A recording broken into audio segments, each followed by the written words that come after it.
Okay, we are live. Hi, everybody. Fabulous Fab people. I am Dr. Jen, and I am here with Liam. Liam, so happy to be doing Hey, this with you. I'm so happy to be here. Yeah, so Liam, I would love for you to tell the audience who you are and what you do. I think you have such a special role on the Fab team. I mean, it's been a such an important addition to the work that we do with people with eating, food and body issues. Some people call them eating disorders. So I'd love for you to share a little bit more. And I know how much we love having you on this team, and I think you've really loved being on this team and the work that you're doing with us that is really unique. Yes, thank you so much. So, I'm Liam. I'm a registered dietitian, and I recently joined the FAB team.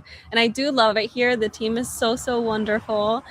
So, my role within FAB is I'm a mealtime transformation coach. So, sometimes with the clients, I'll go and I'll have meals with them.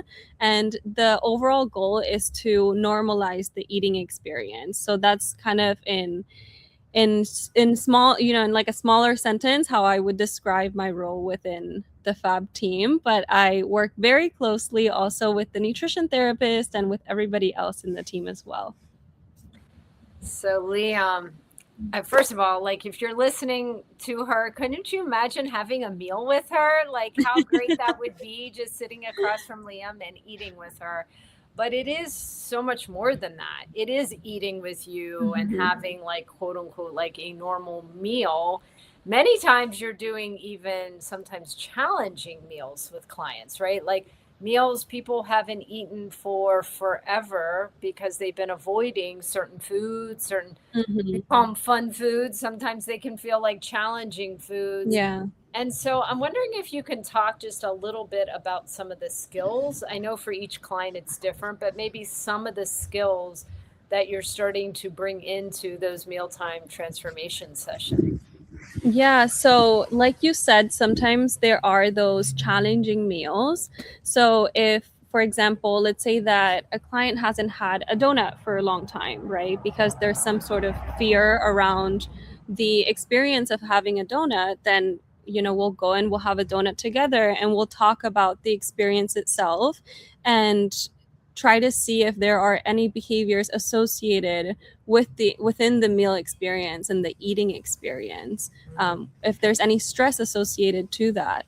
And so it's really great so that people could really see if there are any behaviors that are associated with having a donut, or if it's just a food preference that I don't like donuts, right? So it's good to have these challenges to differentiate between what it is that is a behavior versus a preference. Mm, So we do these challenges, and it seems to work, and we talk about it, and it is a really great experience. yeah, it really is. And some people might be listening and saying, donut, they do donuts with their clients. Well, that really is our approach, is that all foods are on limits and finding the balance, finding, what works for each person. Because everybody has, I always say it's like recovery does not look like the exact same thing for two people. Like, right? Nobody's disorder is exactly the same, so nobody's recovery is exactly the same. And for some people, doing a donut challenge is really what they're wanting to face, especially at the holiday time. And Hmm. I think this topic, Liam, is so timely, especially as we're moving into the new year and moving into January. And what do most people, I'm saying most, a lot of people like to do at the beginning of the year is start a diet, right? We're hearing this right now. Family, friends, social media, all the diet ads, commercials, all the, celebrities with this and that and the other thing. And it's easy to sometimes get sucked up in that.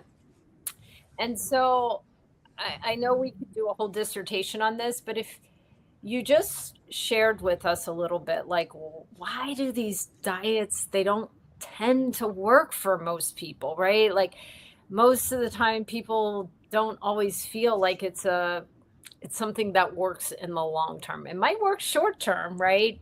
In some ways, if your goal is like, I want to lose weight, but like, does it really work in the long term? And sometimes for people, it super backfires and creates a lot more eating disorder symptoms. That's usually Mhm. what I hear from our clients. Hi, this is Dr. Jen. Subscribe to the FAB channel if you're interested in getting more videos, more tips, more strategies about how to get through your eating disorder recovery and to be living your joyful and fulfilling life. Yeah, it can definitely create eating disorder symptoms and also just overall disordered eating. And the reason why the diets don't work is because, like you said, Dr. Jen, they may work short term, but a diet is just a pattern of eating. So it's a way of eating. So sometimes what happens is when people, especially in the month of January or during the holidays, they set these expectations for themselves. Like in January 1st, I'm gonna start to eat in a specific way. But our bodies don't just kind of like switch January 1st. I'm gonna eat this way, and I'm gonna make all these changes to my body.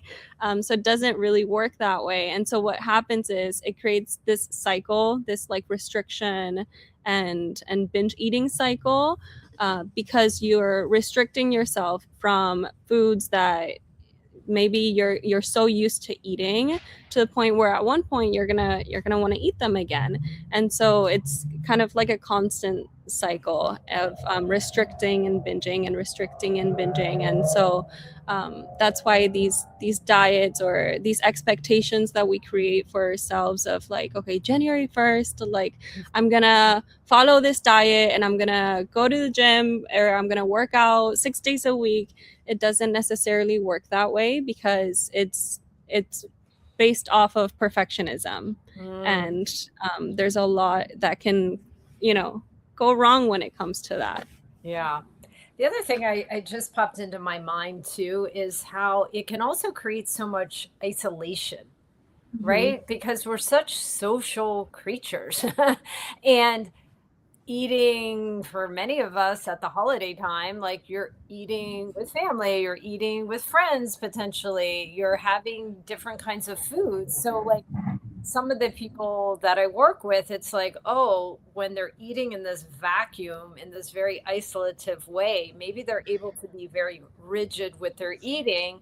But, like, how is that a sustainable way of eating? And, like, what happens when your friends are like, hey, let's go for pizza tonight?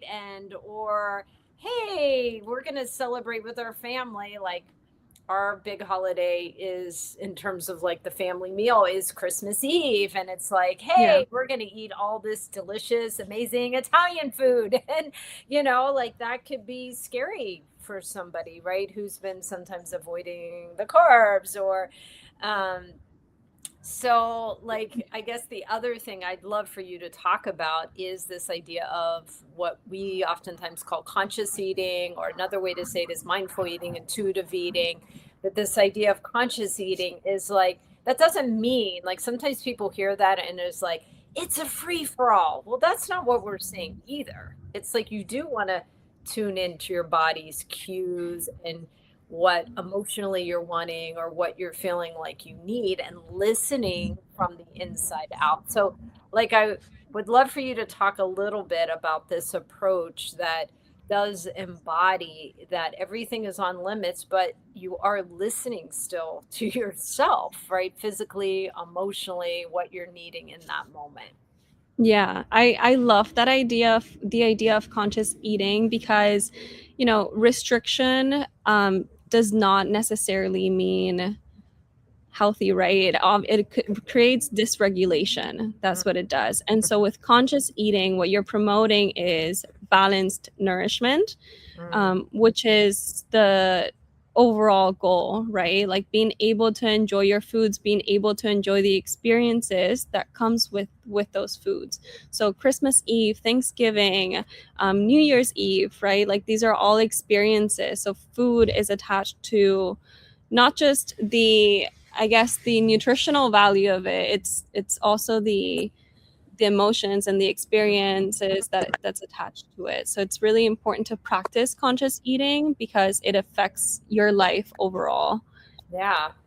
I always like to invite people, like if you're hearing more, like you're hearing something that resonates for you today, like, oh gosh, I was already thinking about starting my diet, or I want to learn more about this conscious eating, Liam and Dr. Jen. We'd love for you to set up your complimentary call with us and to have a conversation.